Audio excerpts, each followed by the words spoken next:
ప్రభునందు ప్రియమైన దేవుని బిడ్డలారా, మన ప్రభువును రక్షకుడై ఉన్న యేసుక్రీస్తు శుభనామంలో మీ అందరికీ నా హృదయపూర్వకమైన వందనాలు. రండి ప్రార్థనతో వాక్యంలోనికి వెళదాం. అద్వితీయ దేవుడు అయిన దేవా, సర్వశక్తిమంతుడా, గ్లోరీ జలధార షగ్లోరీ హల్లెలూయా యూదసి గ్లోరీ షలందర దలౌసిక హసికరాదల సియ ప్రభువా, ఈ సమయంలో నాయనానికి వందనాలు, దైవమానికి స్తోత్రాలు ప్రభువా, పరిశుద్ధుడానికి స్తోత్రాలు నాయన. వీక్షకులైన ప్రతి ఒక్క బిడ్డను కూడా మీరు దర్శించండి నాయన. నీ యొక్క వాక్యములో దేవా గొప్ప ప్రభావం ఉంది, వెలుగుంది నాయన. ప్రతి చీకటిని కూడా పారద్రోలగలిగిన ప్రభువా, నీ యొక్క వాక్యపు శక్తితో తండ్రినికి వందనాలు.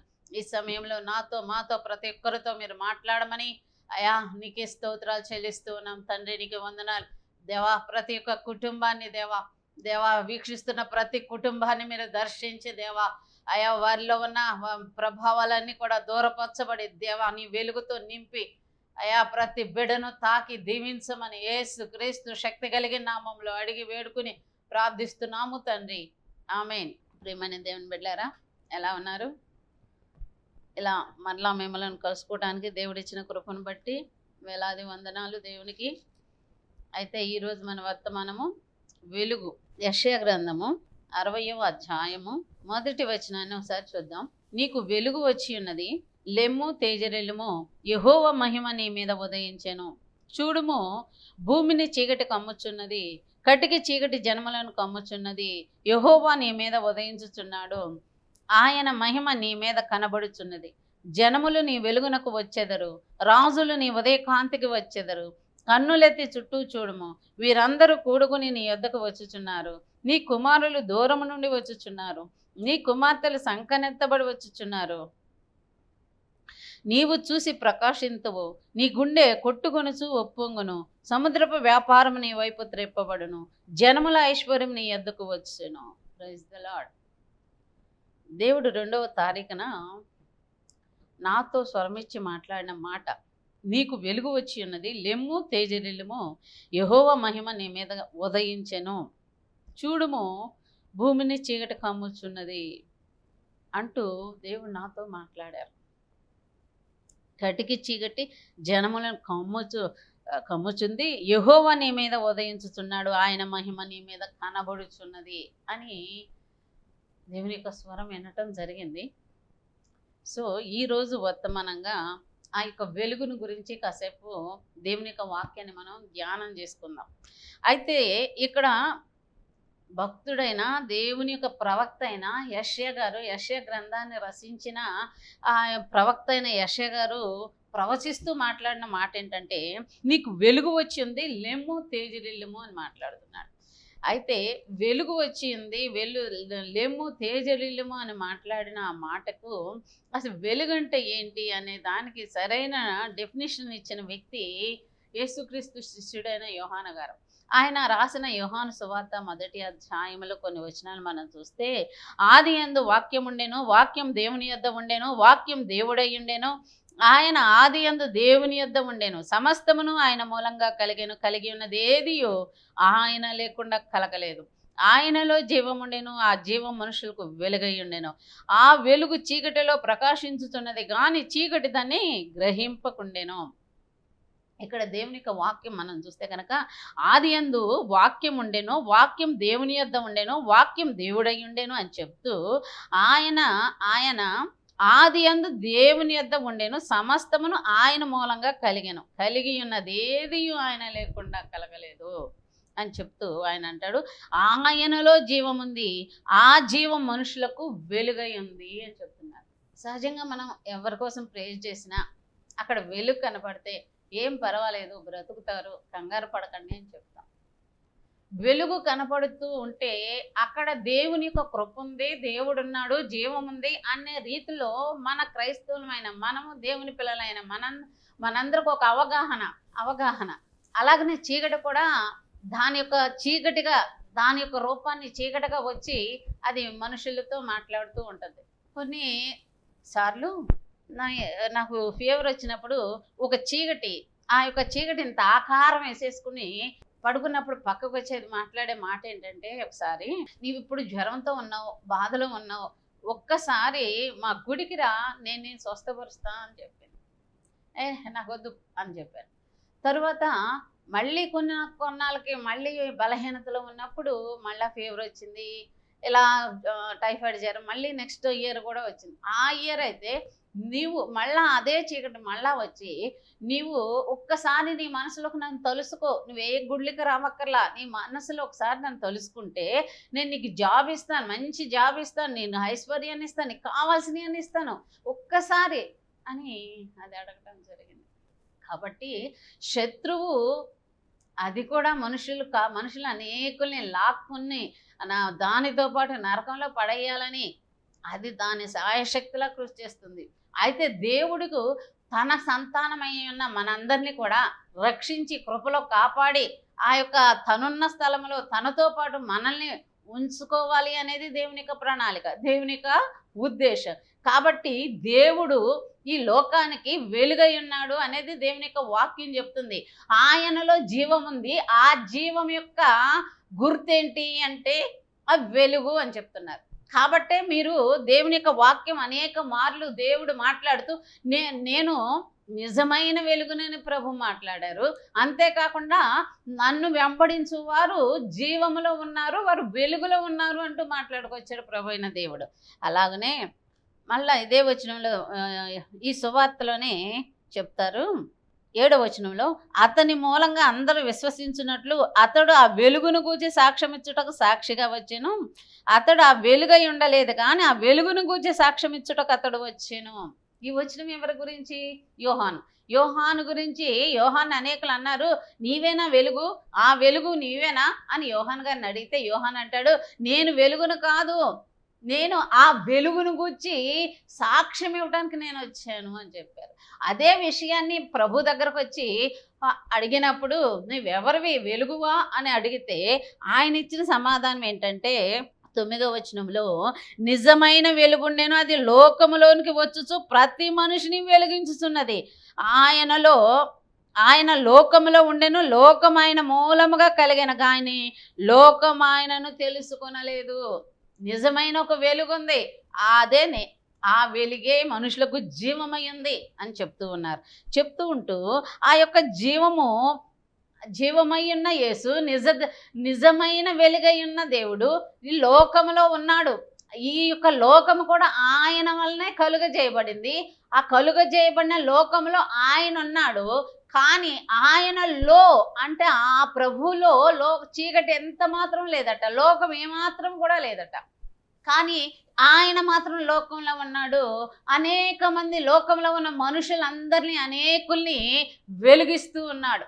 ఆయన సువార్త ద్వారా, ఆయన మాట ద్వారా, ఆయన వాక్యము ద్వారా, ఆయన యొక్క మహిమ ప్రభావాల ద్వారా అనేకుల్ని దర్శిస్తున్నాడు, అనేకులతో మాట్లాడుతున్నాడు. కళల ద్వారా, దర్శనాల ద్వారా, వాక్యం ద్వారా, పాటల ద్వారా, ప్రార్థన ద్వారా అనేకుల్ని దర్శించి అనేకమైన బిడ్డలు నశించిపోకుండా, నరకాగ్నికి వెళ్లకుండా, చీకటిలోనికి వెళ్లకుండా వారిని అనేకుల్ని చీకటిలో నుండి అనేకుల్ని విడిపించి వెలుగుగా మార్చుతున్న దేవుడు. దేవునికి వేలాది వందనాలు. కాబట్టి లోకం ఆయన మూలంగా కలిగిన కానీ లోకం ఆయనను తెలుసుకొనలేదు. ఈ లోకంలో చాలా మంది ఉన్నారు. అయితే ప్రభు అయిన యేసు క్రీస్తు ప్రభు ఈ లోకమంతటి కొరకు, ఆ లోకమంతటి పాపమంతా కూడా ఆయన భుజాన వేసుకుని, ఆయన వీపు మీద వేసుకుని, ఆయన మరణానికి మనందరి నిమిత్తం ఆయన వెళ్ళాడు.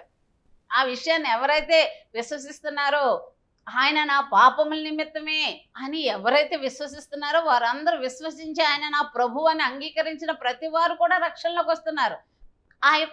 ఆ రక్షణలోకి వచ్చిన వారు దేవుని యొక్క వెలుగు చేత నింపబడుతున్నారు. ఈ వాక్యాన్ని ధ్యానించడం వల్ల, వాక్యమందు విశ్వసించడం వల్ల ఈ యొక్క వ్యక్తులు కూడా వెలుగుగా మారుతూ ఉన్నారు.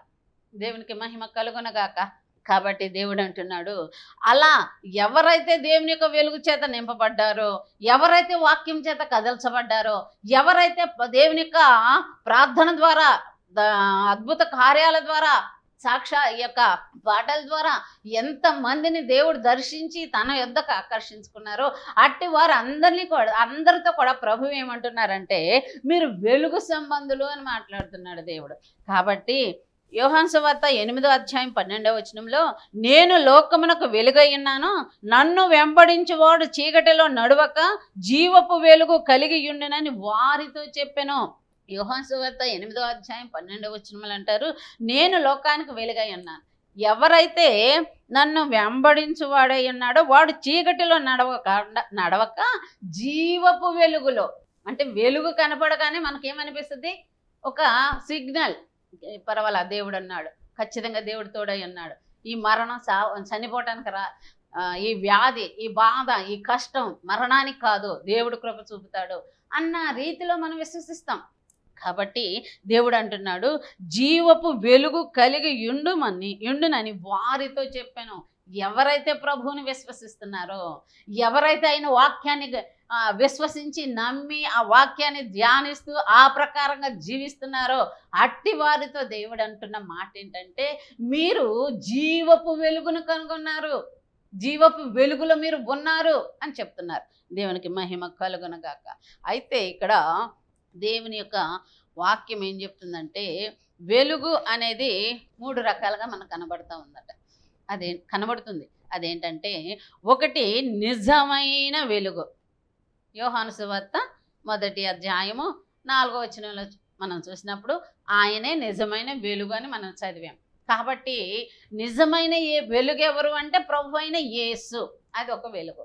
ఇంకొక వెలుగు ఏంటి అంటే, ప్రభు చేత వెలిగించబడిన మనందరము కూడా ఆయనలా ఉంటాం, ఆయన పోలి ఉంటాం, ఆయనలా జీవించాలి, ఆయనలా మనం ఉంటాము. కాబట్టి మనము కూడా వెలుగు సంబంధంలో, సో దేవుని యొక్క వెలుగు చేత వెలిగించబడిన వెలుగు మనం. ప్రభు అయిన యేసు నిజమైన వెలుగు, మనము వెలిగించబడిన వెలుగు. కాబట్టి ప్రభు అయిన యేసు ఏ కార్యాలు చేశారో, ఎలాంటి అద్భుతాలు చేశారో వాటన్నింటికంటే కూడా మీరు ఇంకా గొప్ప కార్యాలు చేస్తారని, దేవుని యందు విశ్వసించిన వారు ఇంకా గొప్ప కార్యాలు చేస్తారని ప్రభు అయిన యేసు సెలవిచ్చి ఉన్నాడు. కాబట్టి దేవుడు తను ఎంత ప్రభావంతో, ఎంత మహిమతో, ఎంత వెలుగుతో, ఎంత జీవముతో నింపబడ్డాడో అదే వెలుగుని, అదే జీవాన్ని, అదే కృపను పరిశుద్ధాత్మతో సహా మనకి దేవుడు అనుగ్రహించాడు. కాబట్టి మనము ప్రభువు చేత వెలిగించబడిన వెలుగు. ఇంకోటి, లోకంలో ఇంకొక వెలుగు కూడా ఉంది. అదేంటంటే వెలుగుదూత. 2 కొరింథీయులకు రాసిన పత్రిక 11వ అధ్యాయము 14వ వచనం చూస్తే అక్కడ ఏముందంటే, ఇది ఆశ్చర్యం కాదు, సాతాను తానే వెలుగుదూత వేషం ధరించుకొనిచున్నాడు గనక వాని పరిచారకులను నీతి పరిచారకుల వేషం ధరించుకొనుట గొప్ప సంగతి కాదు, వారి క్రియల చొప్పున వారి నడతలు కలుగును. ఇక్కడ వెలుగుదూత ఉంది. ఆ వెలుగుదూత సంబంధులు ఎవరైతే ఆ వెలుగుదూతకు అవకాశం ఇచ్చారో, కాబట్టి అవకాశం ఇచ్చిన వారిలో వెలుగుదూత యొక్క విధానం కనబడుద్దట. అదే విషయాన్ని వెలుగుదూత వేషం ధరించుకొనిచున్నాడు గనుక వాని పరిచారకులను నీతి పరిచారకుల వేషం ధరించుకొనుట గొప్ప సంగతేమి కాదు, వారి క్రియల చొప్పున వారికి అంతం కలుగుద్ది అని చెప్తున్నాడు. అంటే ఇక్కడ వెలుగుదూత పనిచేస్తున్నాడు, వాడు కూడా వెలుగును ధరించుకుంటాడు, తెల్లటి వస్త్రాలను వేసుకుంటాడు. ఒకసారి నేను చూశాను, ఒక స్త్రీ కోసం ప్రార్థన చేస్తున్నప్పుడు ఆమె కోసం ప్రార్థన చేయగానే చెయ్యంతా బాగా పెయిన్గా ఉంది, చాలా లాగేస్తుంది, ప్లీజ్ నా కోసం ప్రేయర్ చేయరంట వచ్చారు. సరే, నేను ప్రేయర్ చేస్తూ ప్రభు ఈ నొప్పిని తీసి వేస్తున్నానంటూ ప్రార్థన ఇలా తీసి పారేసినట్టుగా అలా ప్రేయర్ జరిగింది. ఖచ్చితంగా దర్శనంలో కూడా ఆ చీకటిని ఇట్లా లాగి పారేసినట్టు కనపడింది. వాడు బయటికి వెళ్ళిపోయి నాతో తెల్లటి వస్త్రాలతో ఉన్నాడు, కానీ నల్లటి కళ్ళజోడు పెట్టుకుని అంటున్నాడు, చివరికి నన్ను కూడా బయటకు తోసేసావు కదా, నీ అంతు చూస్తాను అన్నాడు.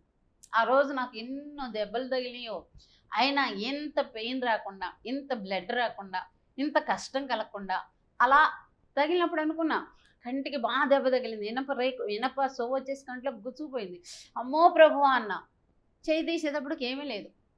అట్లా ఆ దినాన్ని ఎన్నో 2, 3, 4 శోధనలు వెంటాడినా ఏది కూడా నాకు హాని కలగకుండా నా ప్రభు నన్ను తప్పించి రక్షించాడు. దేవునికి మహిమ కలుగును గాక. కాబట్టి ఇక్కడ ఈ యొక్క వెలుగుదూత వేషం ధరించుకుంటాడు. అయితే ఆ వెలుగుదూత యొక్క లక్షణాలు ఎలా ఉంటాయి అంటే, వారు క్రమంగా చర్చికి వెళ్తారు, వారు క్రమముగా దేవుని ఆరాధనలు ఉంటారు, సాక్ష్యాలు చెప్తారు, కానుకలు ఇస్తారు, అన్నిటిలో కూడా వాళ్ళు పాల్గొంటారు. కానీ వారి క్రియల్లో మాత్రం, వారి జీవితంలో మాత్రం పాపం పోదు, అపవిత్రత పోదు. కట్టుకున్న భర్తకి కన్న బిడ్డలకు కూడా తెలియని రీతిలో వారిలో పాపపు కోణం దాగి ఉంది. కాబట్టి వారు ఎలాంటి వ్యక్తులు అనేది, వారిలో వెలుగుందా చీకటి ఉందా అనేది మనం తెలుసుకోవాలంటే వారి యొక్క క్రియలను బట్టి, వారి యొక్క ఫలాన్ని బట్టి మనం తెలుసుకోవచ్చు. కాబట్టి అది పెద్ద గొప్ప విషయం ఏం కాదు. అట్టి వారు అందరూ కూడా నరకానికి వెళ్ళిపోతారు. వెలుగుదూతలే పర్వాలేదులే అని మీరు అనుకోవద్దు. మీ యొక్క వెలుగు నీ దేవుని యొక్క వెలుగులాగా ప్రకాశమానంగా ఉండనియండి అని దేవుడు అనేక మార్లు మాట్లాడుతున్నారు. కాబట్టి దేవుడు మనలో నుండి ప్రకాశించాలి. దేవుని యొక్క వాక్యం మన గుండెల్లో, మన మనసులో, మన నోటిలో, మన కడుపులో, మన ఆలోచనలో పెట్టుకున్నప్పుడు అదంతా కూడా గొప్ప వెలుగుగా మారిపోతుంది. సో ఎప్పుడైతే దేవుని యొక్క వెలుగుతో, వాక్యముతో నింపబడ్డామో మన శరీరం అంతా కూడా వెలుగుగా, మన బాడీ అంతా కూడా వెలుగుగా ప్రకాశిస్తూ ఉంటుంది. దేవునికి మహిమ కలుగునుగాక. కాబట్టి ప్రతి ఒక్కరు కూడా దేవుని యొక్క వాక్యాన్ని చక్కగా చదవాలి. అంతేకాకుండా ఇంట్లో మొత్తం కూడా బైహార్ట్ చేసి చదువుకున్నామంటే, ఇంట్లో ఏదన్నా శత్రువు ఉంటే ఆ శత్రువు కూడా పారిపోతాడు అన్నమాట. దేవునికి వేలాది వందనాలు. అయితే ఇప్పుడు మనం చూసాం 3 రకాల వెలుగును చూసాం. ఒకటి నిజమైన వెలుగు, ఆ నిజమైన వెలుగు చేత వెలిగించబడిన వెలుగు. మూడోది వెలుగుదూత యొక్క వేషాన్ని వేసుకున్న వెలుగు. సో ఈ 3 వెలుగుల విషయాల్లో మీరు చాలా జాగ్రత్తగా నడుచుకోవాల్సిందిగా ప్రభు ఈ సమయంలో మనతో అందరితో కూడా మాట్లాడుతున్నాడు. అయితే ఇంకొక విషయం ఏంటంటే, ప్రభు కోరుకున్న విధం ఎఫెసీయులకు రాసిన పత్రిక 5వ అధ్యాయం 13వ వచనంలో ప్రభువుకు ప్రీతికరమైన దాన్ని మీరు ఎల్లప్పుడూ చేయండి అని చెప్తున్నాడు. ఇంకా 1 యోహాను 1:7లో దేవునిని కలిగి ఉన్న మీరు ఆ దేవునితో తండ్రితోనూ కుమారునితోనూ అన్యూన్యమైన సహవాసం కలిగిన వారిగా మీరు ఉంటారు అనేది దేవుని యొక్క వాక్యం చెప్తుంది, వెలుగుతో నింపబడినప్పుడు. ఇంకా అంతేకాకుండా దేవుని యొక్క వాక్యం ఉంది, ఇట్లా వెలుగును ప్రేమించే వారు ప్రతి పరిస్థితుల్లో కూడా ప్రేమ, అనురాగము, దేవుని యొక్క గుణ లక్షణాలను కలిగి దేవుని యొక్క రూపంలోనికి మార్చబడుతూ దేవుని యొక్క వెలుగుని మరింతగా ప్రకాశమానంగా ప్రకాశిస్తూ ఉంటారు. అయితే అలాంటి పరిస్థితుల్లో దేవుడు అంటున్నాడు, దేవుని యొక్క వాక్యం చెప్తుంది యోహాను సువార్త 8వ అధ్యాయం 12వ వచనంలో, నీ యొక్క వెలుగును కోల్పోయే పరిస్థితి కూడా ఏర్పడద్ది అనేది దేవుని యొక్క వాక్యం చెప్తుంది. మరలా యేసు, నేను లోకమునకు వెలుగును, నన్ను వెంబడించువాడు చీకటిలో నడవక జీవపు వెలుగు కలిగి ఉండునని వారితో చెప్పాను. అయితే దేవుడు నన్ను వెంబడించేవాడు చీకటిలో కాక జీవపు వెలుగును కలిగి ఉంటాడు అని దేవుని యొక్క వాక్యం సెలవిస్తూ ఉంది.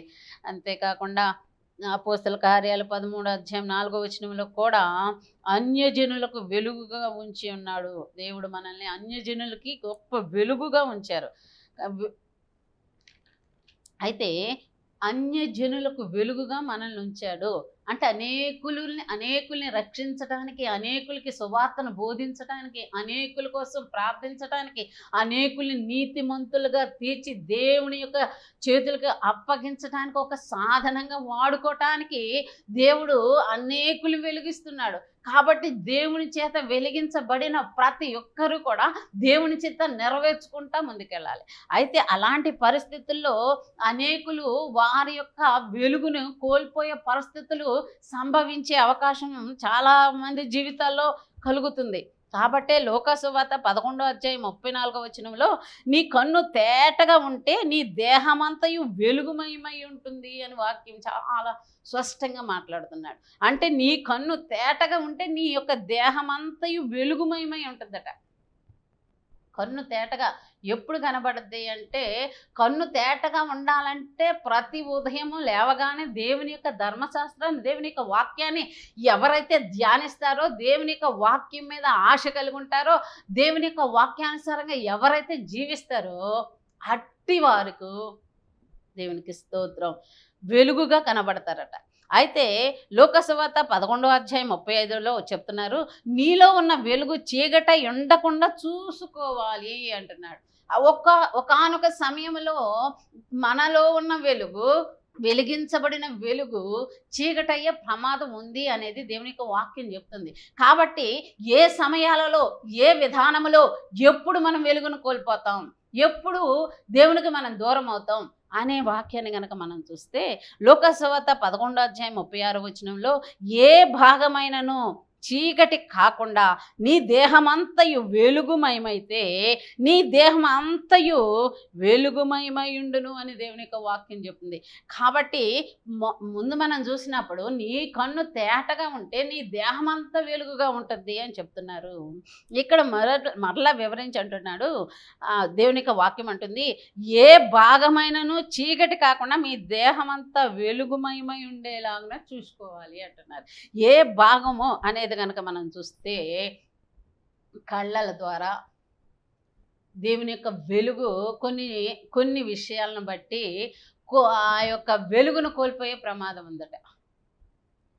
విషపు చూపులు అంటారు కదా సామాన్యంగా ప్రజలు. కానీ దేవుని యొక్క వాక్యం చెప్తుంది, కళ్ళ ద్వారా అనేకమైన వాటిని చూసే విధానం బట్టి మైండ్, ఆలోచనలు అనేకం మారిపోతాయి. కాబట్టి నువ్వు చూసే విధానాన్ని చాలా జాగ్రత్తగా చూసుకొని దేవుని యొక్క వాక్యం చెప్తుంది. ఆ చూసిన దాన్ని బట్టి నీ దేహం చెడిపోయే ప్రమాదం ఉంది అని వాక్యం చెప్తుంది. కాబట్టి ప్రతిదీ కూడా కళ్ళు ఉన్నాయి కదా దేవుడు ఇచ్చాడు చూడమని, చూస్తే తప్పేంటి అని చాలామంది అంటారు. కానీ అది తప్పే. అది చూసి కాముగా చూసినప్పుడు అలా చూసి అలా తప్పించుకోవాలి. కానీ అక్కడ ఏముంది, అది ఏంటి, అలా ఉన్నారు ఎలా ఉన్నారని తీక్షణంగా చూసి దాని మీద కామెంటరీ పెట్టి అలా చూసి అలా చేయటాన్ని బట్టి శరీరంలోనికి కళ్ళ ద్వారా ఆ యొక్క పాపం ప్రవేశించి తనలో ఉన్న వెలుగును కోల్పోయే ప్రమాదం ఉందట. అంతేకాకుండా దేవుని యొక్క వాక్యం చెప్తుంది, నీ నోరు జాగ్రత్త అని చెప్తున్నారు. అంటే దేవుని యొక్క వాక్యంలో నీ నాలుక జాగ్రత్త, అది అడవకే సిచ్చు పెట్టగలిగింది అని రాసినట్లుగా ఈ యొక్క నోటి మాటలు ప్రతి ఒక్క దేవుని యొక్క వాక్యం ఉంది. నిన్ను ఆహారం బట్టి నువ్వు తీసుకునే ఆహారం నిన్ను అపవిత్రపరచదు, కానీ నీ నోటిలో నుండి వచ్చే ప్రతి ఒక్క మాట కూడా నిన్ను అపవిత్రపరుస్తుంది. కాబట్టి నీవు మాట్లాడే ప్రతి మాటను కూడా జాగ్రత్త అని వాక్యం చెప్తూ, నీ మాటను బట్టే నువ్వు నీతిమంతుడివని తీర్పు తీర్చబడతావు, నీ మాటను బట్టే నువ్వు అపవిత్రుడవు అని తీర్పు తీర్చబడతావు అని వాక్యం సెలవిస్తుంది. కాబట్టి నేను అపవిత్రున్నా, నేను పరిశుద్ధున్నా అనేది నీకు నువ్వే చూసుకోవాలి. ఎదుటి వాళ్ళు వచ్చి చెప్పి నీవు సరిదిద్దుకునే అంత కాకుండా, ఎప్పుడైతే నీ మాట తీరు ఎలా ఉంది, నీ మాటలు ఎలా ఉన్నాయి, దేవుడు అంటున్నాడు, ఇతరుల గురించి నువ్వు ఎక్కువగా మాట్లాడి వారి యొక్క పాపము గురించి ఎత్తి మాట్లాడుతూ ఉంటే ఆటోమేటిక్గా నీ మాటల ద్వారా నీ యొక్క కడుపులోనికి, నీ బాడీలోనికి పాపం వెళ్ళిపోతుంది. జాగ్రత్త అని దేవుని యొక్క వాక్యం చెప్తుంది. కళ్ళు జాగ్రత్తగా పెట్టుకోవాలి, నోరు జాగ్రత్తగా పెట్టుకోవాలి. అంతేకాకుండా దేవుడు మనకిచ్చిన చేతులను కూడా చాలా జాగ్రత్తగా పెట్టుకోవాలి. భక్తుడు అంటున్నాడు, దావీదు, అయ్యా నిర్దోషమైన హస్తాలను నాకు కలుగజేయ ప్రభువా అని దేవుని సన్నిధిలో ప్రార్థించాడు. నిర్దోషమైన హస్తాలు, పాపం లేని హస్తాలు, అపవిత్రత అంటని హస్తాలను కోరుకుంటున్నాడు. చాలామంది అపవిత్రమైన వాటిని తంది కాని దాన్ని ఆశించి తీసుకునే డబ్బు విషయమే కానీ, అన్యాయంగా ఇతరుల దగ్గర దొంగిలించిన విధానాన్ని బట్టే కానీ, లేదు మోసం చేసే విధానం బట్టి వారు పొందుకునే ఆ వస్తువులే కానీ, ఆ డబ్బే కానీ, మరొకటే కానీ మన చేతులతో తీసుకున్నప్పుడు కొంతమంది చేతులు చీకటితో ఉంటాయి, బాడీ అంతా వెలుగుగానే ఉంటుంది, చేతులు మాత్రం చీకటిగా తారు పూసినట్టుగా కనబడుతూ ఉంటుంది. కారణం ఏంటి? చేతుల్లో ఏదో అపవిత్రత ఉంది అని దేవుడు బయలుపరుస్తూ ఉన్నాడు. సో ఎవరికైతే అలాంటి విధానం అనిపించిందో వెంటనే ప్రభువా అంటూ వారి జీవితంలో కలిగిన ప్రతి విషయాన్ని దేవుని దగ్గరకు తీసుకుని వచ్చి నీవు ప్రతి ఒక్కరూ కూడా పరీక్ష చేసుకోవాలి. అలా పరీక్ష చేసుకుని చేతులు శుభ్రపరచు తండ్రి అని దేవుడిని అడిగినప్పుడు దేవుడు తన యొక్క ఆత్మ ద్వారా, తన యొక్క వాక్యం చేత శుద్ధీకరణ చేసే దేవుడై ఉన్నాడు. దేవునికి మహిమ కలుగునుగాక. లేకుంటే చేతుల ద్వారా అనేక విధంగా తన బాడీలో ఉన్న ఆ యొక్క ఆర్గాన్స్ అనేవి అనేకము కూడా దెబ్బతినే ప్రమాదం ఉంది, చీకటితో నింపబడే ప్రమాదం ఉంది, నష్టపోయే ప్రమాదం ఉంది అని దేవుని యొక్క వాక్యం చెప్తుంది. ఇంకా దేవుని యొక్క వాక్యాన్ని మనం పరిశీలన చేస్తే కాళ్ళు కూడా పరిశుద్ధపరచబడాలి. ఎక్కడ పడితే అక్కడికి వెళ్ళటం కాదు. ఏం పర్వాలేదులే, దేవుడు నాతో ఉన్నాడు అన్న రీతిలో ధైర్యంగా ముందుకు వెళ్ళిపోతూ ఉంటాం. కానీ కొన్ని ప్రత్యేకమైన ప్లేసులు, అవి విగ్రహారాధన సంబంధమైన ప్లేసుల్లో బంధువులను బట్టో ఆత్మీయులను బట్టో వివాహాలు జరుగుతున్నాయి, కార్యక్రమాలు జరుగుతున్నాయి. వాళ్ళు వెళ్ళకపోతే బాధపడతారనే ఉద్దేశంతో వెళ్ళి అడుగులు అక్కడ వెళ్ళి వచ్చిన తర్వాత వారు ఎంత మరణానికి సమీపిస్తారు, అనేకులు ప్రాణాలు కూడా కోల్పోతున్నారు. సో దేవుని బిడ్డలారా, ఈ సమయంలో దేవుని యొక్క వాక్యం మీతో పలుకుతుంది ఒక్కటే, అదేంటంటే మిమ్మల్ని మీరు శుద్ధి చేసుకోండి, మిమ్మల్ని మీరు పరిశుద్ధపరచుకోండి. మీ నోరు బాగుండాలి, మీ కళ్ళు బాగుండాలి, మీ చేతులు బాగుండాలి, మీ నడవడిక బాగుండాలి, మీరు వినే వినికిడి కూడా బాగుండాలి అని వాక్యం చెప్తుంది. కాబట్టి విన్న దాన్ని బట్టి విశ్వాసం కలుగుతుంది. అలాగనే కొన్ని అపవిత్రమైనవి, లోక సంబంధమైనవి వినటం వలన లోకం మనుషులకి ప్రవేశించే ప్రమాదం ఉంది. కాబట్టి లోకము లోనికి వచ్చిందా అంటే ఆటోమేటిక్గా వెంటనే ఎంటర్ అయ్యే వ్యక్తి ఎవరంటే లోకాధికారి అయిన వెలుగు వేషాన్ని ధరించిన వెలుగు దూత. కాబట్టి వాడికి అవకాశం ఇస్తే నీవు క్రీస్తు బిడ్డగా ఉంటావు కానీ, క్రీస్తులా జీవిస్తావు కానీ, క్రీస్తులా సాక్ష్యం చెప్తావు కానీ, క్రీస్తులాగా క్రీస్తు బిడ్డగా, క్రీస్తుకు సంబంధించిన దానిగా లాగా ఉంటావు కానీ ఆయనలోనికి వెళ్ళలేవు. కాబట్టి ప్రియ దేవుని బిడ్డలారా, ప్రియమైన దేవుని జనాంగమా, ప్రభు ఇప్పుడు మాట్లాడుతున్న విషయం ఏంటంటే, ఈ యొక్క సంవత్సరంలో నీవు నీ శరీరం అంతా వెలుగుతో నింపబడి వెలుగులను ప్రకాశించాలని, ఎక్కడ కూడా నీ యొక్క శరీరాన్ని బట్టి, నీ శరీరంలో ఉన్న కొన్ని ప్రత్యేకమైన అవయవాలను బట్టి నీవు పాపంలోకి వెళ్లకుండా, చీకటిలోకి వెళ్లకుండా, బలహీనతకు గురి కాకుండా ఉండాలి. ఆరోగ్యవంతురాలుగా, బలవంతురాలుగా, శక్తిమంతురాలుగా, దేవుని దృష్టికి యోగ్యురాలుగా, ప్రకాశమానంగా నీ యొక్క వెలుగు ప్రకాశించాలి అంటే ఈ రకంగా నిన్ను నీవు కాపాడుకుంటూ నిన్ను నువ్వు దేవునికి కనపరుచుకున్నావా, దేవుడు గొప్ప కార్యాన్ని జీవితంలో చేయగలిగిన దేవుడై ఉన్నాడు. కాబట్టి దేవుడు అంటున్నాడు, ఎఫెసీయులకు రాసిన పత్రిక 5వ అధ్యాయం 9వ వచనంలో, వెలుగు అంటే వెలుగు యొక్క ఫలం ఏంటంటే సమస్త విధమైన మంచితనము, నీతి, సత్యము వాటిల్లో కనబడును అని చెప్తున్నాడు. కాబట్టి మన వెలుగు సంబంధులు అని ఎలా తెలుస్తుంది అంటే, ఆ వెలుగు సంబంధుల యొక్క జీవితంలో నీతి అనేది కనబడదంట, ప్రభువైన యేసు కనబడతాడట, సత్యము కనబడదట. ఆయన నీతిమంతుడు, ఆయన సత్యవంతుడు. ఆ సత్యం, ఆయన నీతి మనం కూడా దాన్ని కలిగి దాన్ని వెంబడిస్తూ ఉంటాం. కాబట్టి మనం వెలుగు సంబంధం. సో ఇప్పటివరకు మీరున్న వాక్యాన్ని బట్టి ప్రతి ఒక్కరు కూడా ప్రతి అంతరంగంలో క్వశ్చన్ వేసుకోండి, నేను నిజమైన వెలుగులాగానే ఉన్నానా, నా క్రీస్తులాగానే ఉన్నానా, నాలో ఏమైనా అవిధేయతలు ఉన్నాయా, నా చేతులు, నా యొక్క మాట, నా కళ్ళు, నా కాళ్ళు, నా టచ్ ద్వారా కూడా దేవుని ఆ పాపం ప్రవేశించే ప్రమాదం ఉంది. కాబట్టి ప్రతి పరిస్థితుల్లో కూడా పరీక్ష చేసుకుని దేవుని దృష్టికి మరింత ప్రకాశమానులుగా ఉండాలని దేవుని యొక్క ఉద్దేశమై ఉంది. తండ్రి తన మాటలు దీవించునుగాక. ప్రార్థించుకుందాం.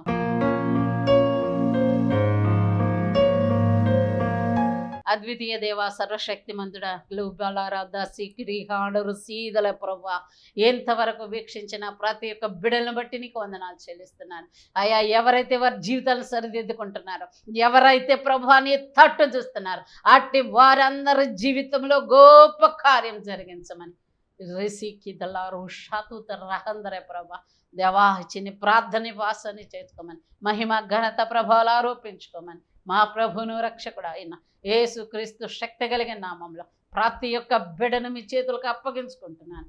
దైవమానికి వందనాలు.